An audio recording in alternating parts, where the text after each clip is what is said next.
किसी शहर में एक व्यक्ति था। वह हमेशा दुखी रहता था। उसे हमेशा ऐसा लगता था कि उससे दुखी व्यक्ति संसार में कोई और नहीं है। जब भी कोई उससे बात करता तो वह अपनी समस्याओं का बखान करने लगता। थोड़ी देर के बाद साथ वाला व्यक्ति उठकर चला जाता। इस बात से तो वह और परेशान हो जाता कि उसकी बातें कोई सुनने वाला नहीं है। तभी उसे पता चला कि शहर में कोई महात्मा आने वाले हैं जिसके पास सभी समस्याओं का समाधान है। यह जानकर वह महात्मा के पास पहुंचा। उन महात्मा के साथ हमेशा एक काफिला चला करता था। उसमें कई ऊँट भी थे। महात्मा के पास पहुंचकर उस व्यक्ति ने कहा, गुरुजी, मैं आपका नाम बहुत सुना है कि आप सभी समस्याओं को समाधान करते हैं। मैं बहुत दुखी व्यक्ति हूँ। मेरा इर्द गिर्द हमेशा बहुत सारी समस्याएं रहती है। एक को सुलझाता हूँ तो दूसरी पैदा हो जाती है।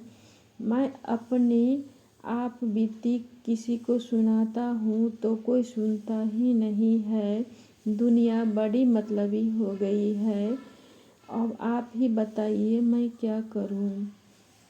महात्मा ने उसकी बातें बहुत ध्यान से सुनी और कहा, भाई, मैं अभी बहुत थक चुका हूँ, परंतु कल सुबह मैं तुम्हारी सारी समस्या को समाधान अवश्य करूँगा। इसी बीच तुम मेरा एक काम कर दो। मेरी ऊँटों की देखभाल करने वाला आदमी बीमार है। आज रात तुम इसकी देखभाल कर दो।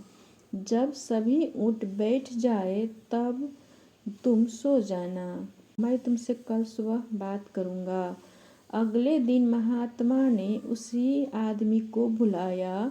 उसकी आंखें लाल थीं। महात्मा जी ने पूछा, तो बताओ कल रात कैसी नींद आई। व्यक्ति बोला, गुरुजी, मैं तो रात भर सोया ही नहीं।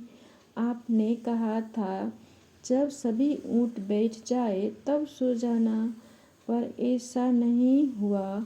जब भी कोशिश करके एक ऊँट को बिठाता दूसरा खड़ा हो जाता।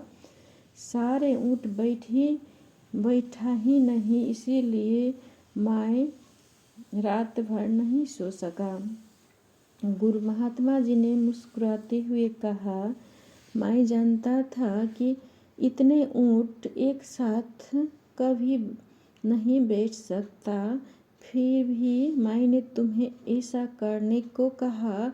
यह सुनकर व्यक्ति क्रोधित होकर बोला, महात्मा जी, मैं आपसे हल मांगने आया था, पर आपने भी मुझे परेशान कर दिया। महात्मा बोले, नहीं भाई, दरअसल यह तुम्हारी समस्याएं का समाधान है। संसार के किसी भी व्यक्ति को समस्या इन ऊँटों की तरह ही है। एक खत्म होगी तो दूसरी खड़ी हो जाएगी। अतः सभी समस्याओं के खत्म होने का इंतजार करोगे तो कभी भी चैन से नहीं जी पाओगे। समस्याएं तो जीवन का ही अंग है। इसे महसूस करते हुए जीवन का आनंद लो। जीवन में सहज रहने का यही एक उपाय है। दुनिया में किसी भी व्यक्ति को तुम्हारी समस्याएं सुनने में कोई दिलचस्पी नहीं है, क्योंकि उसकी भी अपनी समस्याएं हैं। महात्मा जी की बात सुनकर व्यक्ति के चेहरे पर संतोष और सहजता के भाव उभर पड़े, मानो उसे अपनी सभी समस्याओं को निपटने का अचूक मंत्र मिल गया हो।